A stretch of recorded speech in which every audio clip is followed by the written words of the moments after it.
दोस्तों, आज की जो क्राइम की घटना आप लोगों को सुनाने जा रहा हूँ, ये घटना अपने आप में एक ऐसी घटना है जो कहीं न कहीं एक तरीके से इंसानियत को शर्मसार कर देती है। एक भाई अपनी ही बहन के ऊपर कुछ इस तरीके का कृत्य करता है, यकीनन जिसे सुनने के बाद आप लोगों की भी होश उड़ जाएगी। तो नमस्कार दोस्तों, मैं जेपी पाल भोजपुरी, उत्तर प्रदेश जिला जौनपुर से। दरअसल आज की जो घटना मैं आप लोगों को सुनाने जा रहा हूँ, ये घटना है पाकिस्तान की। और वो पाकिस्तान का एक शहर पड़ता है कराची, जिस कराची से सटा हुआ एक गांव है। वहाँ पे एक परिवार रहता है।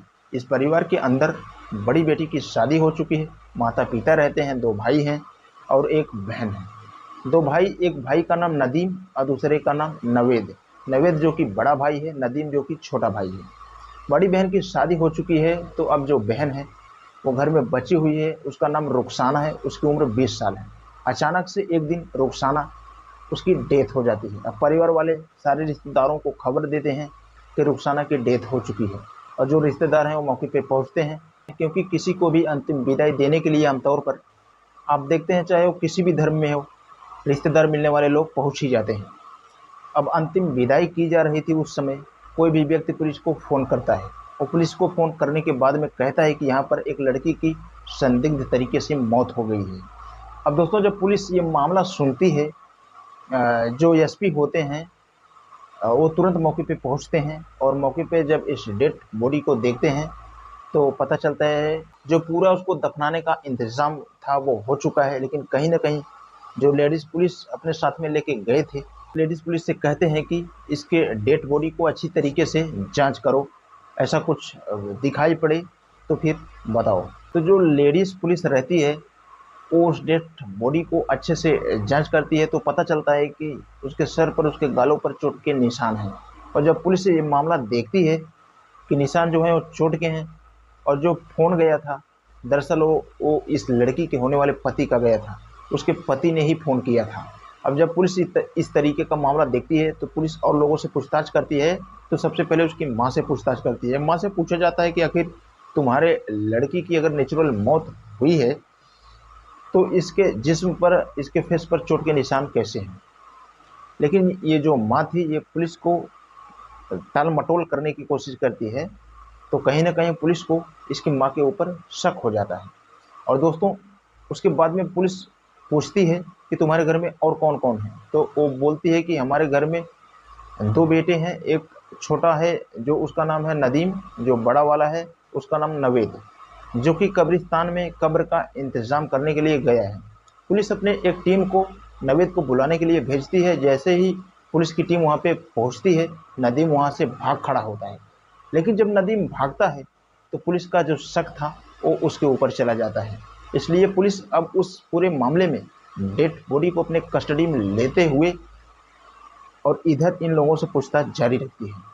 ये लोग जो बयान दे रहे थे, लगातार बदल-बदल के दे रहे थे। इसलिए पुलिस आस-पास के लोगों से पूछना शुरू करती है। तो आस-पास के लोग बताते हैं कि कल सुबह 10 बजे इस घर से चीखने-चिल्लाने की आवाज़ आ रही थी। और जब लोगों ने जाके देखा तो पता चला कि इसके जो बड़े भाई हैं वो अपनी बहन को बेरहमी से मार रहा था। लेकिन किसी की हिम्मत नहीं थी कि जाके उसे बचा ले। अब ये चीज़ साफ हो चुका था कि ये जो लड़की का डेथ हुआ था, ये नेचुरल नहीं हुआ था। इसलिए पुलिस इस माँ और इसके छोटे भाई, इन लोगों की गिरफ्तार करती है और बड़े भाई की तलाश करती है। आखिरकार बड़ा भाई जो होता है वो पुलिस की गिरफ्त में आ जाता है। अब उसके बाद में जब इन लोगों से पूछताछ की जाती है तो ये लोग भी पुलिस के सामने अपना जुर्म कबूल कर लेते हैं।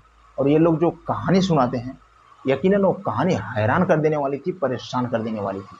जो बड़ा भाई है वो पुलिस को बताता है कि जो उसकी बहन थी, एक रोज़ जब हम लोग सो के उठते हैं तो सुबह-सुबह हम देखते हैं कि जो बहन रुखसाना है ये अपने बिस्तर पे नहीं है। हम पूरे घर छान मारते हैं, पहले बाथरूम देखते हैं, वहाँ पे उसकी पता नहीं चलती है। फिर पड़ोस की एक महिला कहती है तुम्हारी जो बहन रुखसाना है वो एक पड़ोस के एक लड़के को लेकर भाग गई है। अब जब इस तरीके की बात पता चलती है तो घर वाले एकदम से परेशान हो जाते हैं। उनकी जो इज्जत थी पूरे तरीके से बेकार हो चुकी थी। अब उस लड़की के लिए पुलिस थाने जाते हैं उसके घर वाले। पुलिस थाने जाने के बाद केस करते हैं उस लड़के के ऊपर। उस लड़की को जो बहला फुसला के लेके गया है अब दोस्तों, ये लड़की लगभग एक हफ्ते तक उस लड़के के साथ रहती है, जिस लड़के के साथ वो भागी थी। उस लड़की के साथ रहती है, उसके साथ संबंध भी बनाती है। कुछ खबरों के माने तो ये भी आया था कि ये दोनों ने निकाह भी किया था, और उस लड़के को डराते हैं, धमकाते हैं, जिसके साथ वो भागी थी, और उससे तलाक ले लेते हैं। अब उससे तलाक लेने के बाद में, और इधर इस लड़की का जो रिश्ता था वो अपने रिश्तेदारों में किसी लड़के से कर देते हैं। और ये जो लड़की थी, पहले जो आई थी अपनी बड़ी बहन के यहाँ रुकी थी, फिर उसके बाद में जब शादी की कुछ ही दिन बाकी रह गए थे तो ये घर आ गई थी। लेकिन जिस दिन ये पूरी वारदात हुई, उस दिन से लड़की की शादी के मात्र 3 दिन ही बचे थे। पुलिस ने जब आगे पूछा, जब तुम्हारी बहन भागी थी तो ऐसा क्या हुआ था, तूने अपनी बहन की हत्या कर दी? तो जो ये बड़ा भाई है, ये बताता है कि ये दुकान पे सौदा सामान लेने के लिए जाती थी बहाना करके, और वहाँ पे कुछ लड़कों से ये बात करती थी, और अलग अलग लड़कों से ये बातचीत करती थी। मैंने कई बार इसको देखा था और समझाने की कोशिश किया, लेकिन ये बिल्कुल नहीं समझी, और उसके बाद में मेरा हाथ उठ गया, और मैंने जब इसके सर पे 2-4 घूंसे मारे तो इसका सर जो है दीवार में लग गया, जिसकी वजह से इसकी वहीं पे मौत हो गई। पुलिस ने इन तीनों को अरेस्ट करके जेल भेज देता है, और बाकी इसमें जो कोई इन्वॉल्व है उनकी तलाश की जा रही है। ये दोस्तों एक ऐसी कहानी थी जिस कहानी के बारे में आपने देखा कि एक लड़की अपने प्रेमी के साथ भाग जाती है। उसने अपने पसंद से शादी करना चाहती थी, लेकिन ये जो परिवार वाले रहते हैं ज़बरदस्ती उस लड़की को पकड़ के लेके आते हैं, और उसकी पहली शादी जिससे हुई थी उससे तलाक दिलवाते हैं, और उसके बाद में उसका शादी का जो रिश्ता है दूसरी जगह कर देते हैं, और इसी बीच में लड़की का मर्डर कर देते हैं। तो दोस्तों, इस घटना के बारे में आपका क्या राय है? आप कमेंट बॉक्स में अपनी राय ज़रूर दें। तो दोस्तों, ये कहानी सुनाने का मेन उद्देश्य आपको जागरूक करना है, ना कि किसी की भावनाओं को ठेस पहुंचाना। तो इस कहानी के बारे में आपका क्या राय है? आप कमेंट बॉक्स में अपनी राय ज़रूर दें। जाते जाते बस इतना कहना चाहूँगा, हमारा चैनल अभी बहुत छोटा है। अगर ऐसा कंटेंट देखना आप पसंद करते हैं तो हमारे चैनल पर रेगुलर कंटेंट ऐसा मिलता रहता है। शाम 7 बजे मैं एक क्राइम स्टोरी के साथ आता हूँ। तो ऐसा और वीडियो देखने के लिए हमारे चैनल को सब्सक्राइब करके बेल का आइकन ऑल पे ज़रूर प्रेस करें, ताकि कोई भी वीडियो लेके आऊँ तो आप तक आसानी से पहुँच सके।